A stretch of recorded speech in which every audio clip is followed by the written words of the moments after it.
Hello everyone, welcome to my channel. आज की कहानी है नफरत भरी मोहब्बत पार्ट 18। अब तक आपने पढ़ा, अमूल्या और लक्ष्य की बातें हो रही थी। अमूल्या ने लक्ष्य से उस लड़की का नाम पूछा जिससे लक्ष्य प्यार करता है। तब लक्ष्य अमूल्या की तरफ देखते हुए उस लड़की का नाम बताने लगा। आइए जानते हैं उस लड़की का क्या नाम है। अब आगे। लक्ष्य अमूल्या की तरफ देखते हुए बोला, तुम्हें सच में उस लड़की का नाम जानना है? अमूल्या बोली, हाँ। अब लिखकर बोलूं क्या आपको? अमूल्या ने यह कहा तो लक्ष्य के चेहरे पर मुस्कान आ गई।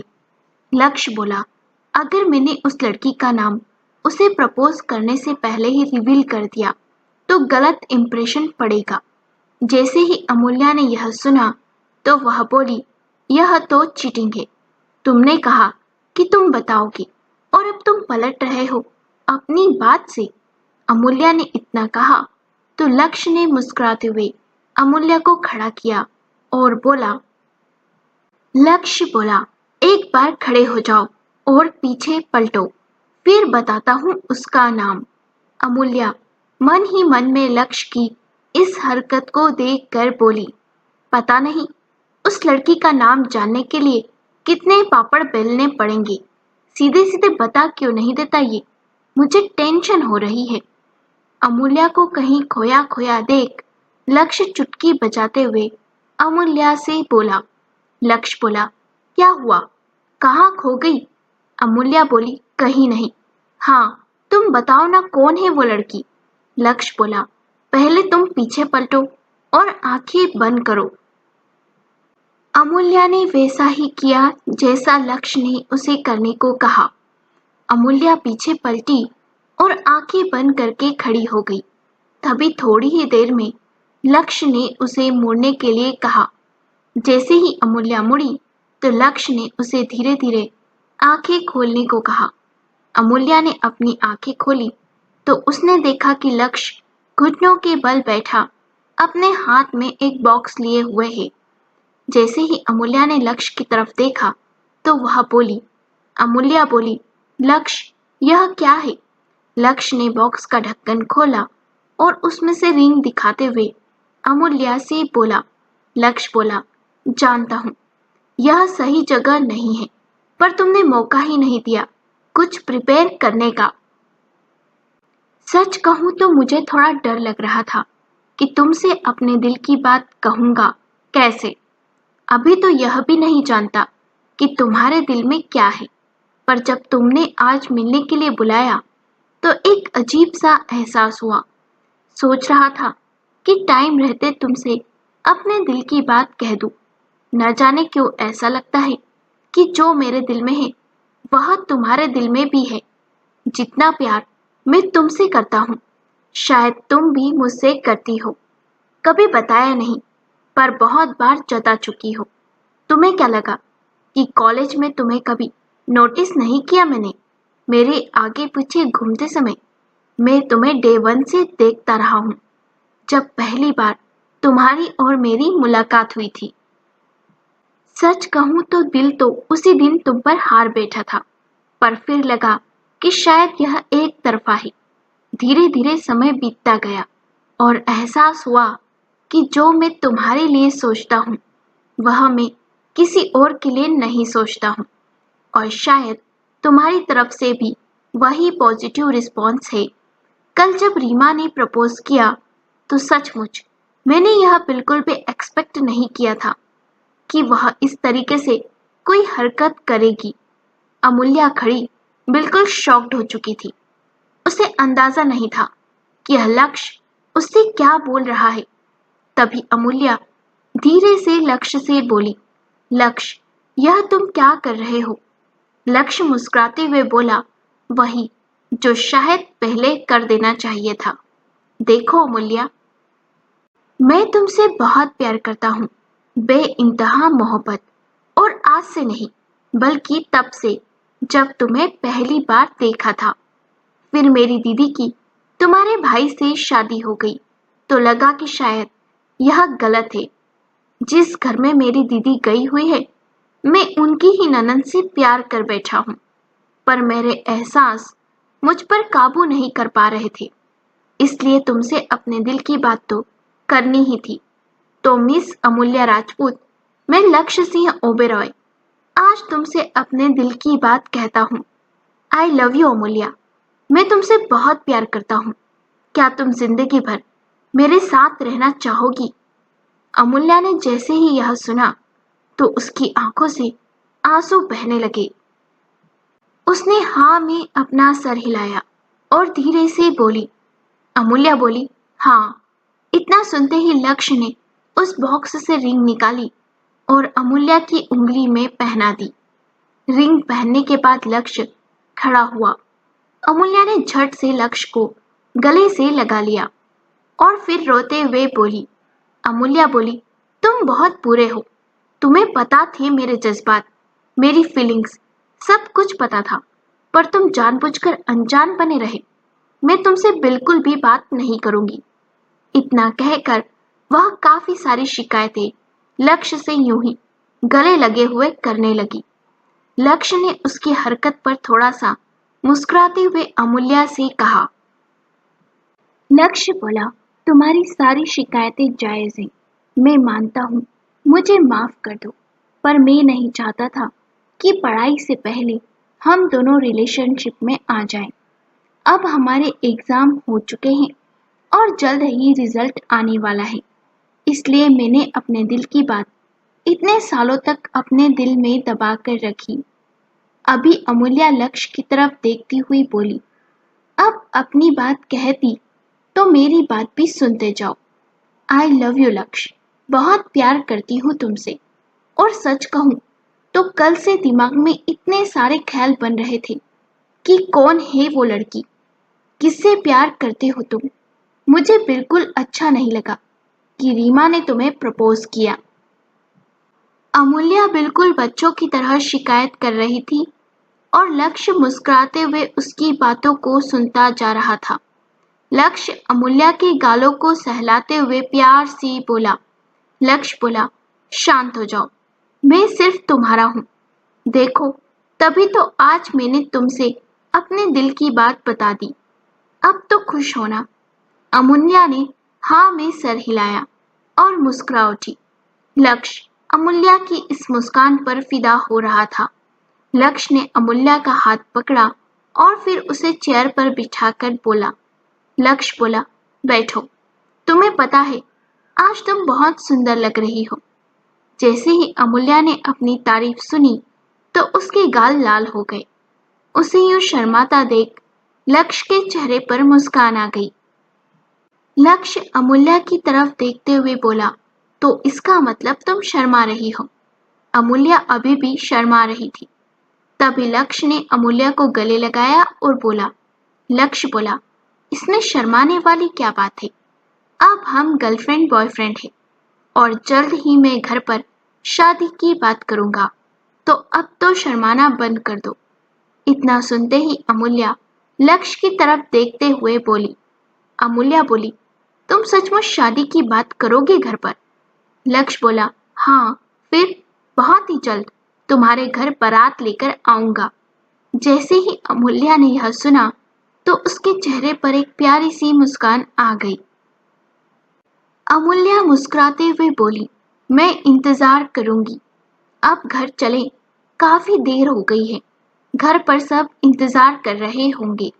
लक्ष्य बोला, चलो मैं तुम्हें छोड़ देता हूँ। लक्ष्य ने इतना कहा तो अमूल्या ने भी हाँ में सर हिलाया और लक्ष्य के साथ घर के लिए निकल गई। पर कोई था जिसने लक्ष्य की यह बातें सुन ली थी। दूर पिलर से छुपकर एक इंसान उन दोनों की यह प्यार भरी तस्वीरें ले रहा था। उसने बहुत सी तस्वीरें भी ली जिसमें लक्ष्य ने अमूल्या को प्रपोज किया और अमूल्या ने हाँ कर दी। जो पिलर के पीछे छुपा हुआ व्यक्ति था, उसने वह फोटो किसी को सेंड की और मैसेज टाइप किया।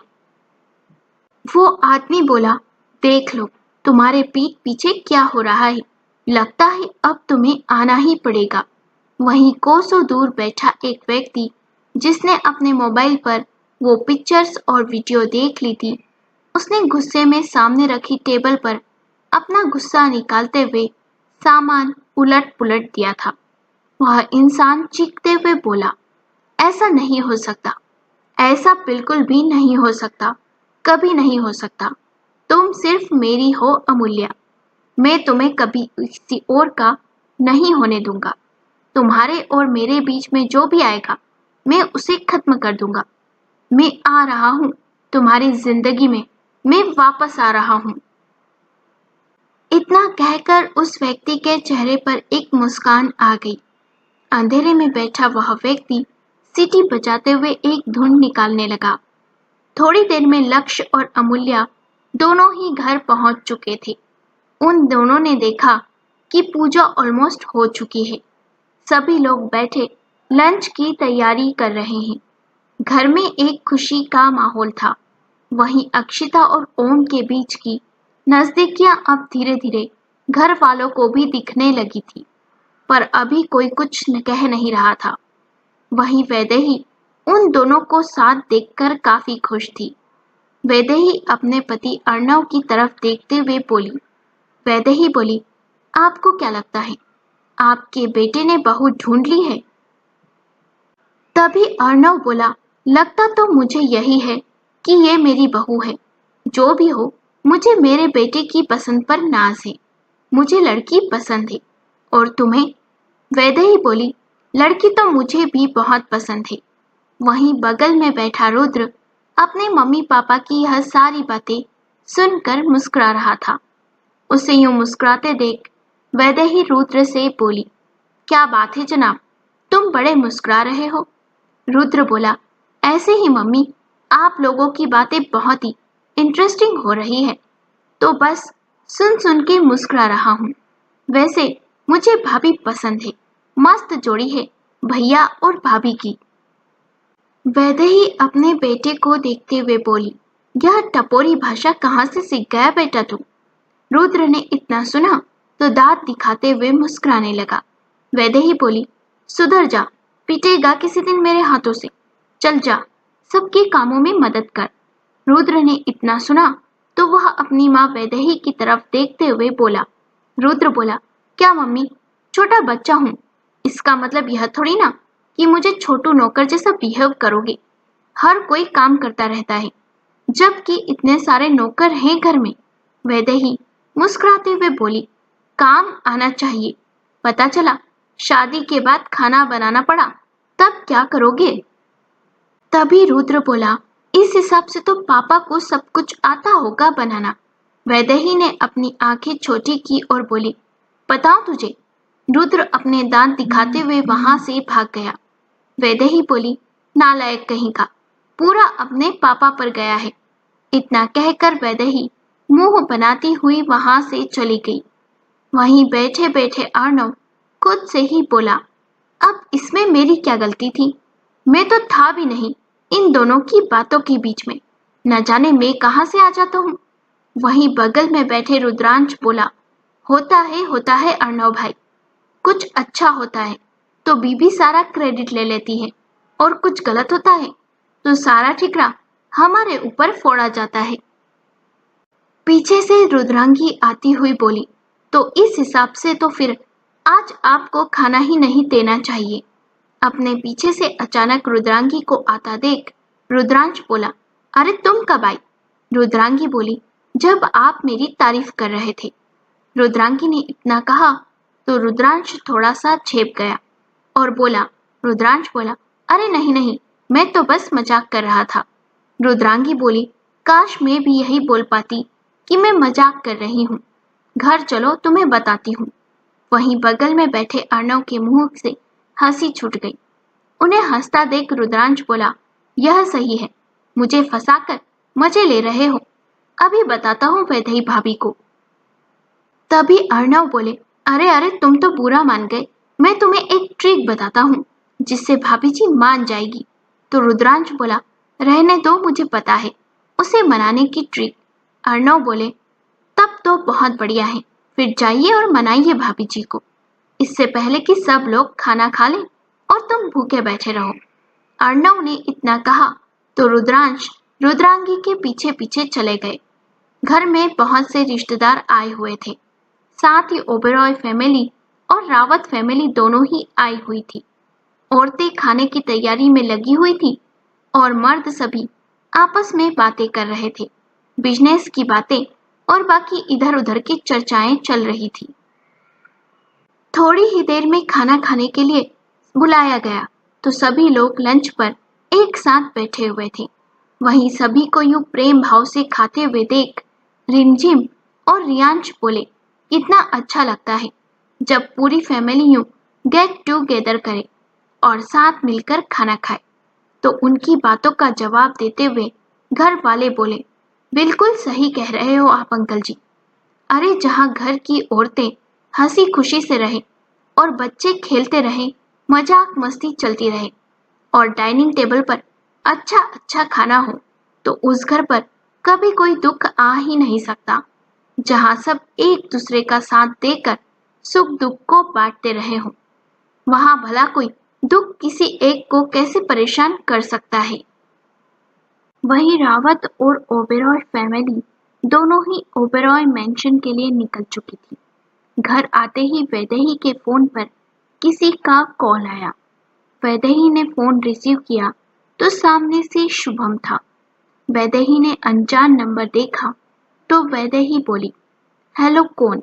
दूसरी तरफ से आवाज आई। शुभम बोला, वैदेही मैं बोल रहा हूँ शुभम। वैदेही बोली, यह किसके नंबर से बात कर रहे हो तुम? शुभम बोला, मेरा फोन स्विच ऑफ हो गया है। मैं मुंबई एयरपोर्ट पर पहुंच चुका हूँ। थोड़ी ही देर में घर पहुंच जाऊंगा। वैदेही बोली, ठीक है, मैं किसी को भेजूं यहाँ से? शुभम बोला, नहीं नहीं मैं आ जाऊंगा। तुम टेंशन मत लो, वैसे भी मैं आरवी को लेकर आ रहा हूँ। वैदेही खुशी से झूमते हुए बोली, सच आरवी आ रही है? और आरवी ने मुझे बताया भी नहीं। तभी शुभम बोला, प्लीज प्लीज उसे पता मत लगने देना। उसने तुम्हारे लिए सरप्राइज प्लान किया था, पर मैंने तुम्हें बता दिया है, इसलिए उसको यह मत लगने देना कि तुम्हें पता है कि वह आ रही है। वैदेही बोली, अच्छा, मतलब यह तुम दोनों का प्लान है? शुभम बोला, हाँ, और वैसे भी वह हीर की शादी अटेंड नहीं कर पाई अपने एग्जाम की वजह से। अब एग्जाम खत्म हो चुके हैं तो अब रिसेप्शन पार्टी अटेंड करने आ रही है, साथ ही में एक हफ्ते की छुट्टी के साथ। जैसे ही वैदेही ने यह सुना तो वह खुशी से झूम उठी। वैदेही बोली, फाइनली इतने सालों बाद मेरी बिटिया घर आ रही है, सेलिब्रेट करना तो बनता है। मैं जल्दी से घर में सभी को बताती हूँ। इतना कहकर वैदेही ने फोन काट दिया और शुभम ने भी फोन रख दिया। वहीं दूसरी तरफ वैदेही हॉल में आई और सभी को इकट्ठा करते हुए बोली, वैदेही बोली, सुनिए सुनिए, घर की सबसे लाडली और छोटी बेटी घर आने वाली है। जैसे ही वैदेही ने यह कहा तो सभी लोग खुशी से झूम उठे और बोले, सच आरवी आ रही है? ओह गॉड। शिवांश, जो कि अस्मिता और अक्षांश का बेटा था, वह तो खुशी से झूम उठा। आखिर झूमे भी क्यों ना, आरवी और शिवांश की बहुत अच्छी बॉन्डिंग थी। शिवांश बोला, अब आएगा मजा। पूरी शादी में कुछ खाली खाली सा लग रहा था। अब देखो मेरी बहन आ रही है। तो वहीं लक्ष्य बोला, अकेली वह तुम्हारी बहन नहीं, हमारी भी बहन है। क्यों अक्षिता दीदी, सही बोल रहा हूं ना मैं? अक्षिता बोली, बिल्कुल सही बोल रहे हो तुम। क्यों ना हम आरवी को कुछ सरप्राइज दें। तभी वैदेही बोली, हाँ यह सही बोला, थोड़ी देर में वो पहुंचने वाली होगी। अभी वह मुंबई एयरपोर्ट पर है। आरवी की फ्लाइट थोड़ा लेट है, जिस कारण उन्हें कम से कम 1 से 1.5 घंटा लग जाएगा आने में। तो हमारे पास बस इतना ही टाइम है। वैदेही ने इतना कहा तो अक्षिता बोली, कोई बात नहीं, मैं एक काम करती हूँ, मैं केक लेकर आती हूँ। आप लोग यहाँ खाने की तैयारी करिए। सभी लोगों ने अक्षिता की बात पर सहमति जताई और कामों में लग गए। लक्ष्य और अमूल्या दोनों ही एक दूसरे से प्यार करते हैं और दोनों ने ही एक दूसरे के प्यार को स्वीकार कर लिया था। तो वहीं कहानी में कुछ नए किरदार भी आने वाले थे। पहला किरदार, जो कि एक अनजान तूफान है, वह अमूल्या और लक्ष्य को एक नहीं होने देगा। तो वहीं दूसरी किरदार है आरवी, वैदेही और शुभम की बेटी। इस कहानी में इस समय दो वैदेही हैं। पहली वैदेही का नाम वैदेही रावत, जो कि शुभम की पत्नी भी है। तो दूसरी वैदेही का नाम है वैदेही राजपूत, जो श्रेयांश की चाची है।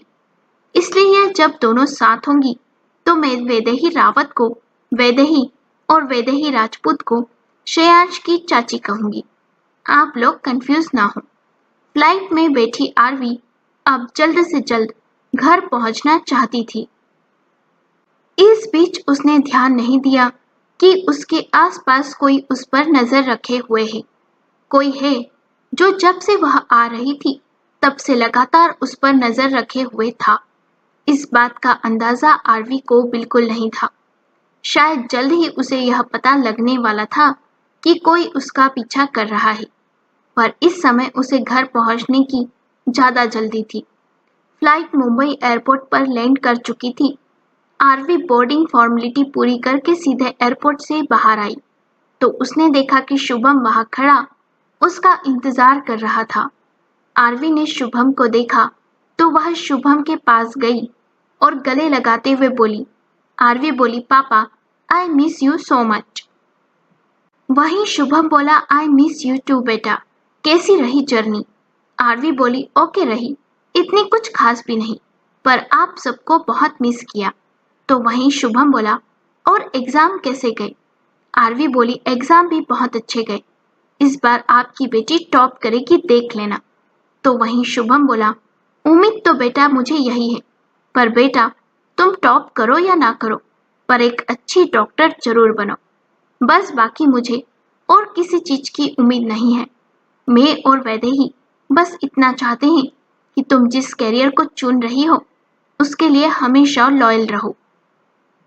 तो वहीं आरवी मुस्कुराते हुए बोली, ऑफ कोर्स पापा, फिलहाल घर चलिए, मुझसे वेट नहीं हो रहा, मुझे सबसे मिलना है, स्पेशली मम्मा से।